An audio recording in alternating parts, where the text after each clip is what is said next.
Today on the podcast, how to know when your accounting firm is over-delivering too high quality of work. What? What does that even mean? This applies to tax work. It applies to bookkeeping work, even advisory work. The fact that quality it's not a switch. It's not either good enough or not good enough. Quality, it's more of a dial. It's more of a spectrum. But most of us, if you're running a small firm, you started out being the one that you signed off on everything, right? And so the way that we've thought of quality is this how I would have done it or not? But that way of thinking, it's a very hard way of thinking to scale. And as soon as you're trying to pull in other people to be decision makers or maybe sign off on things for the first time, then you have to start getting your head around, and this is a very unpopular thing among many people. We have to start getting our head around the math of what is good enough. Because that bar that is your bar, here's how good I would do it. That is not an absolute bar. That's like our perception of the world and what we think the bar needs to be. For somebody else, that bar is something completely different. When I hire somebody new, their bar may be down here. If I hire somebody even smarter than myself, their bar is up here. So what bar is the right bar? And how do we divorce ourselves of this notion that my bar is the absolute bar? Just said bar a lot of times, but today we're getting into the question of how do you know when good enough is good enough?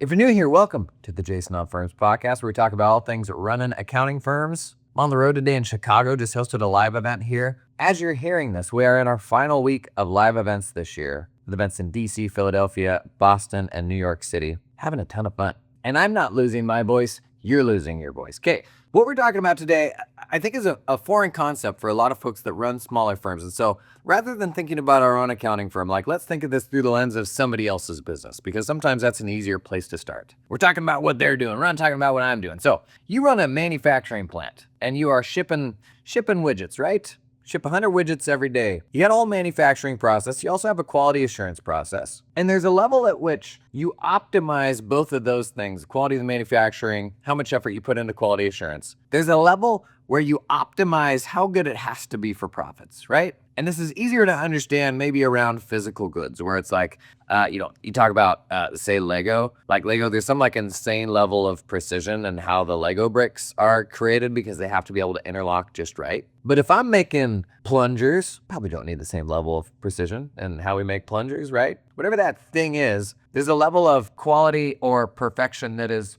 good enough. And the right answer is usually going to be dependent upon the application. Like if we are creating nuts and bolts for aeronautic applications, for rockets, there's going to be a different level of scrutiny and a different level of quality that's required, right? So obviously this is a sliding scale. Quality is not a light switch. It's not either good enough or bad. It is a spectrum. And we have to apply the correct spot on that spectrum to the problem that we're solving, to the service that we're delivering.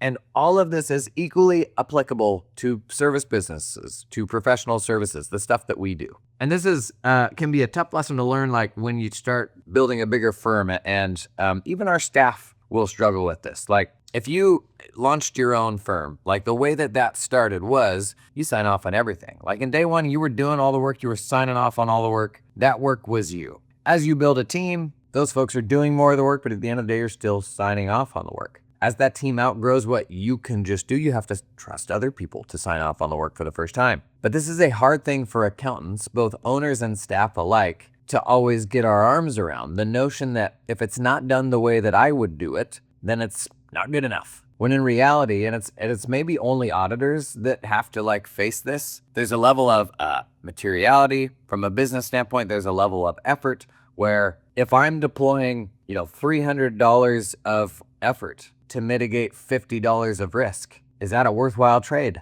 And you may hear that and you'd be like, $50 of risk? I can't have any dollars of risk in my firm. But let's think about that more. Let's take a step back. We're talking about deploying $300 of effort to mitigate $50 of risk. If we're making plungers, we would probably make that calculation okay, if I'm deploying $300 of effort, it just needs to mitigate $299 of risk, right? But for some reason, we can't do this same thing when it comes to professional services and the work that we do. And this is because I would say accountants, what we pride ourselves in most is the technical stuff, is in what we know. When we talk with other accountants, we pride ourselves in our craft. And the level at which we're able to do this, and this is what makes running the business of an accounting firm very tricky, is the client, honestly, they say they care. Like, they're like, yeah, no, I want the person that's the best and the smartest at all this stuff. But the reality is they don't know. Like, they can't benchmark accountant A against accountant B. So they'll make buying decisions based on the only aspects of the process that they do understand. Will the person call me back? Do they respond to my emails? Are they enjoyable to talk to? Is their bed made in the background of the Zoom call? They will make buying decisions based on all these dumb things that we're like, that has nothing to do with my technical expertise. And that's frustrating to us because we want this to just be like this pure science where like the best, most alpha technical people win, right? But then the problem is when we're laser focused on that and the client sends you an email or wants to hop on a call or something like that, you're like, don't you realize what you're doing is keeping me from doing the important stuff? All these, status requests. Hey, how are things coming along? Are we getting close? Like every time you do this, you're getting in the way of me getting work done. That's irritating to us. The problem is when a client doesn't understand what we do, their perception of what we're doing becomes reality, and that's how they make buying decisions. And so those little touch points that we have, like they're the only part of the process that they understand. And it's, the leading cause of why people go to another accounting firm, right? Like they can't get in touch with their accountant. They don't feel heard or understood. And this stems from the fact that most of us at our core, like we are technical people. And it's very hard for us to like do the business math of what's perfect versus what is good enough. And so like real life examples of where the quality assurance process and maybe who you have like do the work itself has different answers. So monthly bookkeeping. What are the highest stakes books that you'll do all year? It's year end.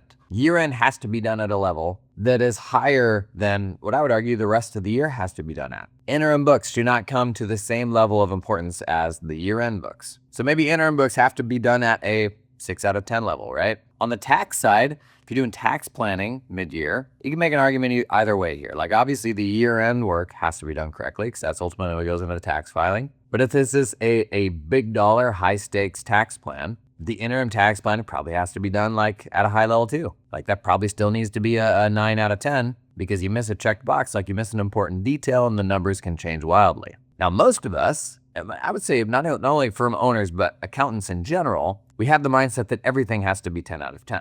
And our definition of 10 out of 10 is oftentimes partially like what is technically correct, but also subjectively the way that we would have done it. And so 10 out of 10 oftentimes looks like, is this just what I would have done? And it is when we're in this mindset that it becomes very, very difficult to delegate anything and successfully get anything off of our plate. And so if you've heard people tell you like, well, if you're going to delegate something, plan on it being done 80% as well as you would have done it. And you're like, you can't do these tax returns 80% as well. You can't do the month-end close 80% as well. It's either right or it isn't, right? And the answer is, kind of, sort of.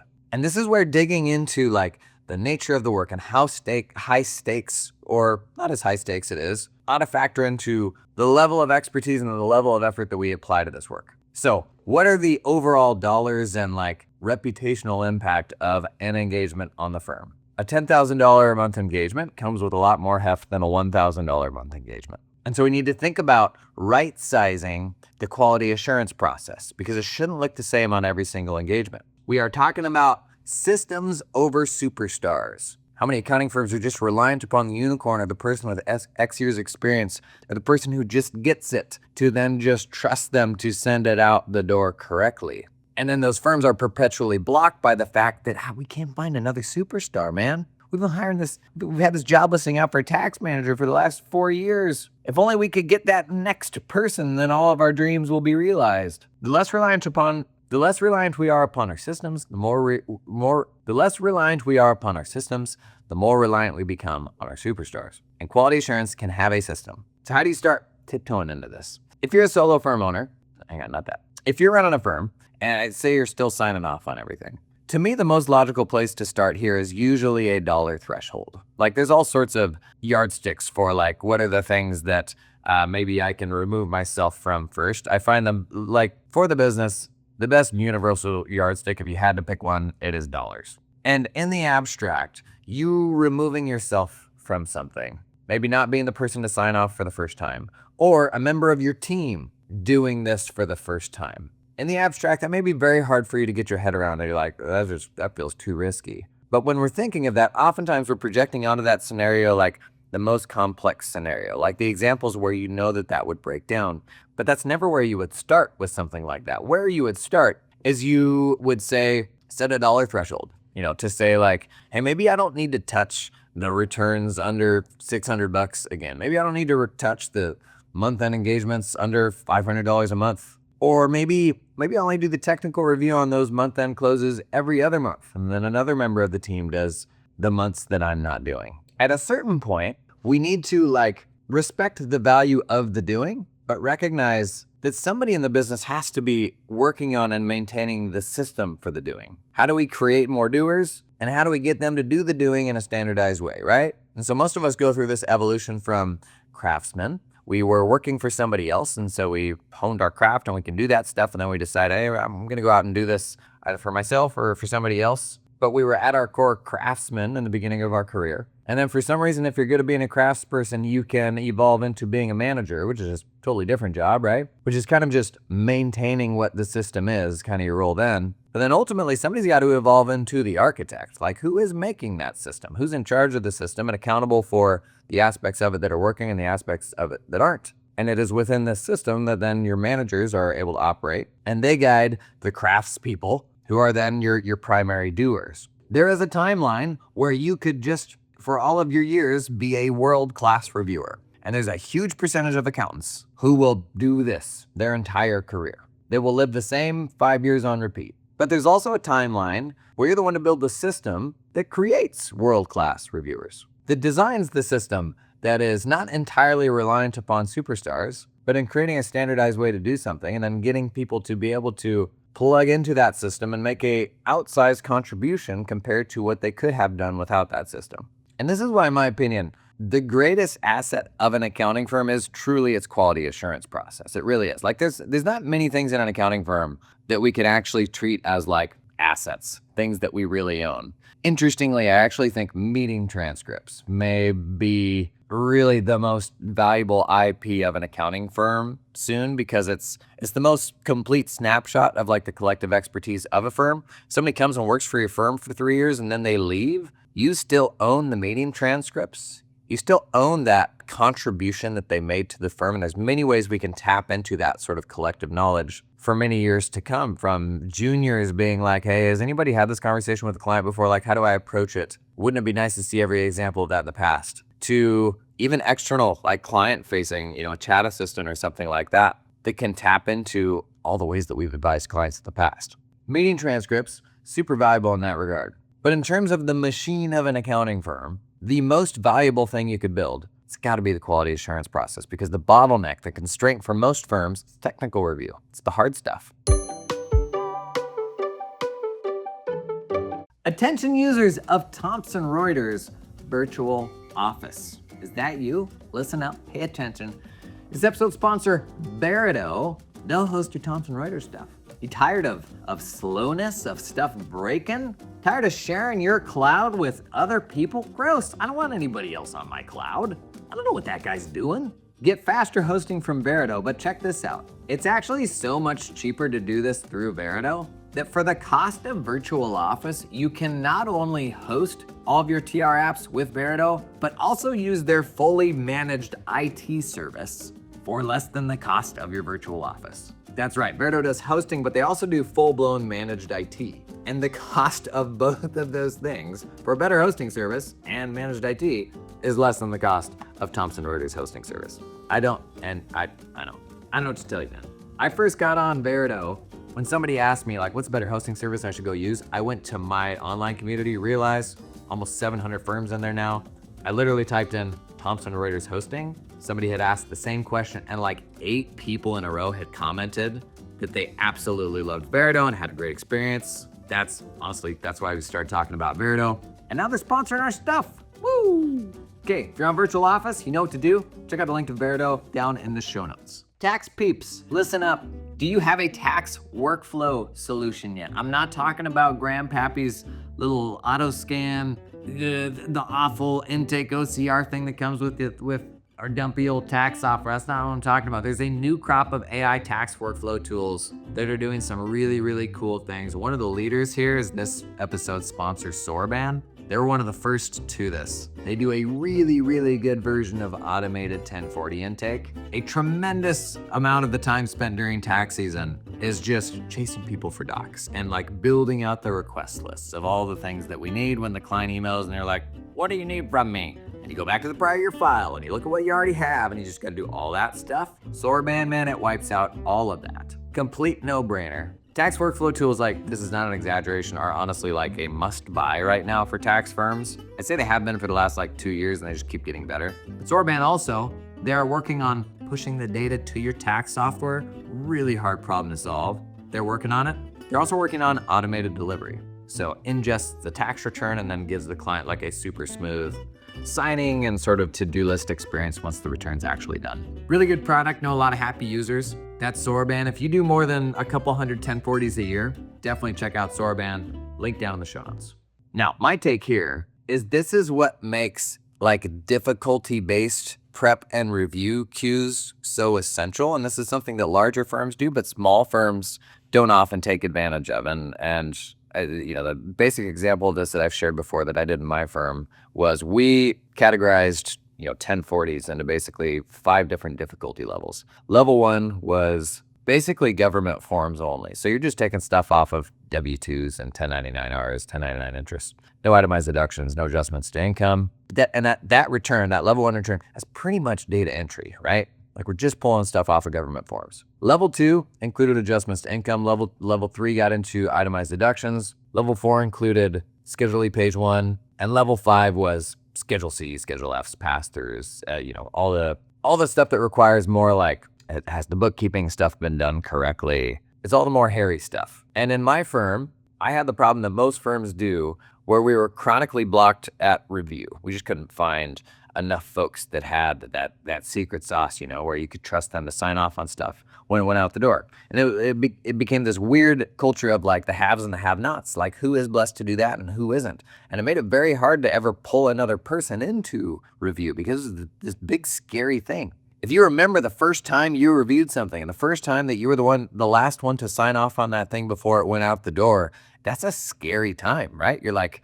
this is how smart those people feel when they sign off on something? Like, I'm pretty sure this is right, but I don't know that I can really be trusted for this. And then like the question of when was the right time for someone to cross over that threshold, it became very ambiguous. Like the big boss was kind of just shooting from the hip where they're like, yeah, I'm pretty sure they can do it. We'll see how it goes. Rather than building something that's a more linear progression. And so when we rolled out this sort of difficulty approach, it made review everybody's job. Because what does it really take to review a level 1 1040? I'm talking about 1040s here. You can do the same for bookkeeping projects to a degree for entity stuff. But what does it really take to be able to review a level 1 return? That's largely administrative. Like we are checking that the government forms line up with what was entered into the return. And so while it may be very hard to get our heads around, how do I build a quality assurance process, like a system for reviewing a tax return? Again, this is where in the ambiguous, we jump to the most complex examples. And we're like, there's so many different versions of this. You can never build a system for it. So we have to rely on the superstar. We have to just rely on those years of experience. But if you pare this back down to the first step, what's the most basic version of this that we can imagine? You can imagine building a system, a set of instructions to walk a staff person through reviewing a level 1 return. Now, we did the same for prep. So everybody was also approved to prep up to a certain level. And then that person was required to review up to the level below the level they were allowed to prep. So if they were approved to prep up to level 3, they had to review up to level 2. And we started this one level at a time. We built out the documentation for level 1 because that was kind of the only version of this we could get our heads around. Everything else seemed too hard. And so you go through the exercise of building the documentation for level 1, and you get the team through it and you learn what works about it and what doesn't work about it. And once you've gone through that learning process, you learn, okay, level 2 and like building out this process, this actually feels more in reach. But if you just think about the level 4, if you just think about the level 5 right now, and you can't get your head around how to do that, you can't let that stop you from building the system for level 1. And so a combination of this sort of difficulty system that gives everyone a linear progression through doing more work, but also for you, if you're trying to delegate more work out from under yourself, beginning to shed the projects where the risk to the business of it not being done to your level is not that substantial, that for you is the path of focusing your time on the higher value projects. And in a world where People are coming up with new ideas every day, and I know this podcast, I definitely contribute to that problem, right? You got an abundance of things that you want to do, but that stuff doesn't happen until you find ways to eliminate. In my case, I came up as a tax accountant. Eventually, I launched a CAS practice, and so I've done kind of both sides of that, the tax and the bookkeeping. But I had a 40-person firm and ultimately got myself totally out of the client work. And that happened a step at a time. Similar to the whole, review thing. Like, very hard to get your head around abstractly the notion of like, how am I ever going to get out from under all of these things that I'm doing?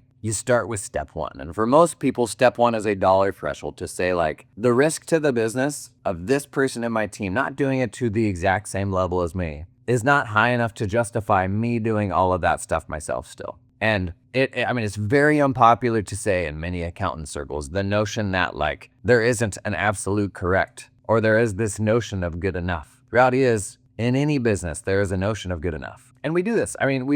You could spend endless time on any project, but there comes a point where you're like, I think I've spent enough time to get the 95% out of this. Like, we are kind of always doing that ROI calculation, but sometimes we glorify the technical stuff to the level that it ends up getting in the way of the business. And it's maybe wrong to say we assign maybe too much importance to the craft and not enough importance to the business itself, the health of the business, making sure the client feels heard and understood and taken care of and all that. I was talking with someone at one of my live events recently, and this is a great example of how across the board different firms are on this stuff.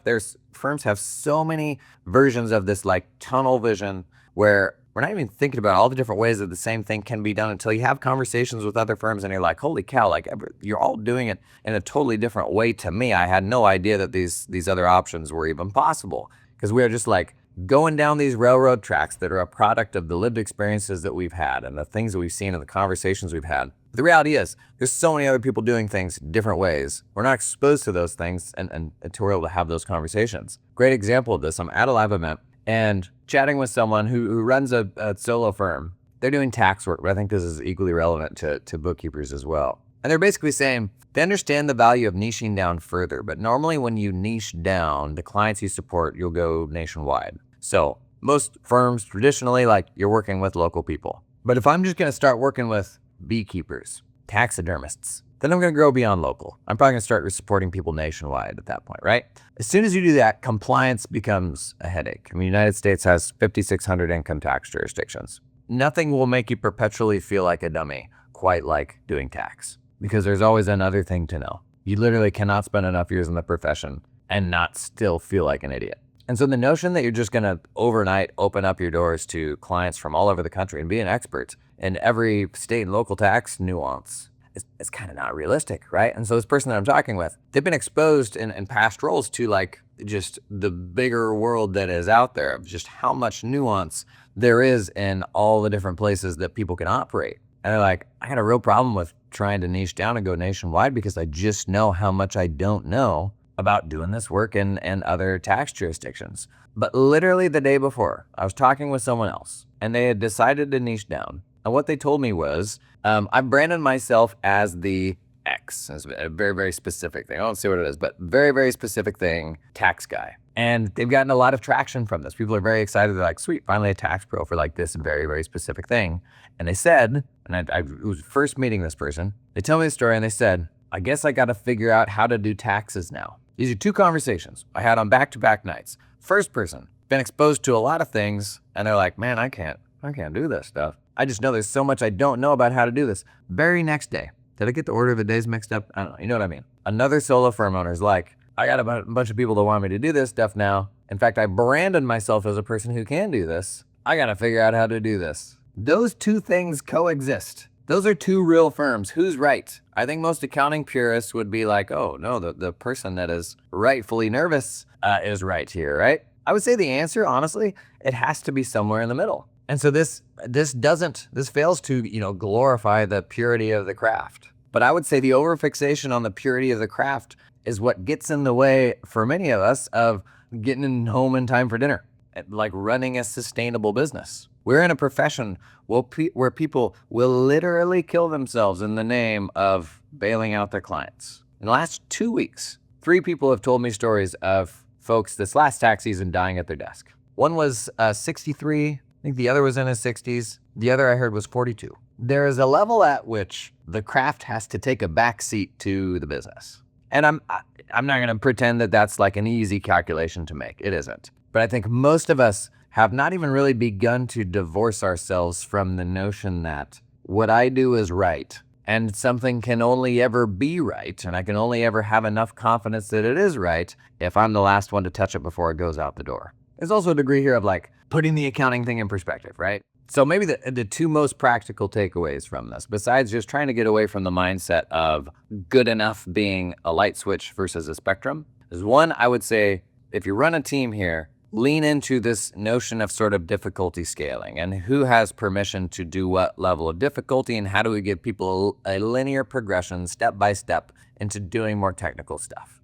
If you've ever dealt with the problem of, the senior reviewer cherry picking the easy stuff to review because they need a break, the person getting into something that is way over their head, like having this difficulty scale so we're deploying an appropriate amount of expertise to the correct projects, is very important to running a firm efficiently. Second takeaway here, there's an element of dollar and cents here that matters as well. And this probably comes down to like how much expertise and how much time, how senior of a person am I going to deploy to the quality assurance of this project. If this is a small dollar, low stakes project, and to a lot of people, this feels wrong. My take here is you got to think about it as a business. There's a level and volume of expertise that we often apply that cannot be justified if we factor in the overall size of the engagement. So let's start thinking about what are the thresholds below which yourself, your most senior folks, they don't need to touch that stuff. Maybe we're leaning more into peer review. Maybe it's just having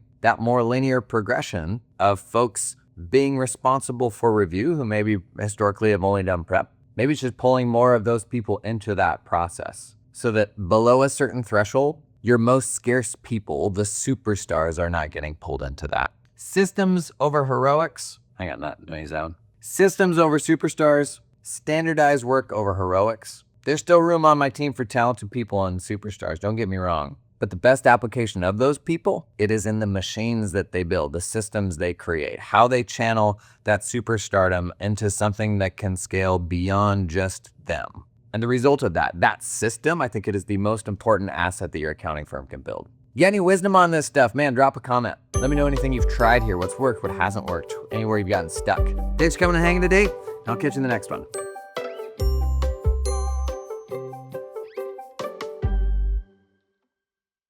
Hey, real quick, podcast friends. I'm coming to a city near you, running a bunch of live events before the end of the year. We're going to be at Intuit Connect in Vegas. We're going to be in Toronto and Atlanta, Austin, Oklahoma City, Phoenix, Seattle, Portland, San Francisco, LA, Atlanta, Nashville, Chicago, Washington, D.C., Philadelphia, and Boston. If you are there or anywhere near there, within a half tank's gas of there, buddy, I want to see you. We put together some super cool events that I'm very excited about, all around getting you and your team aligned heading into 2026. The biggest problem I had running a firm was I had an abundance of ideas, but was always blocked by trying to get my team bought into those ideas and everybody working in the same direction. And it's why I believe the biggest way I can help you is actually getting your team inspired, getting everyone energized for the year to come, so it's not just you. But also, because these are live events, you're going to meet a whole bunch of other local practitioners as well, which can almost certainly unlock some cool things for you. I'm especially looking at you solo firm runners and side hustlers, where your team effectively is the people you meet along the way, the relationships that you build, the people you can go to with questions when you get stuck on this or that.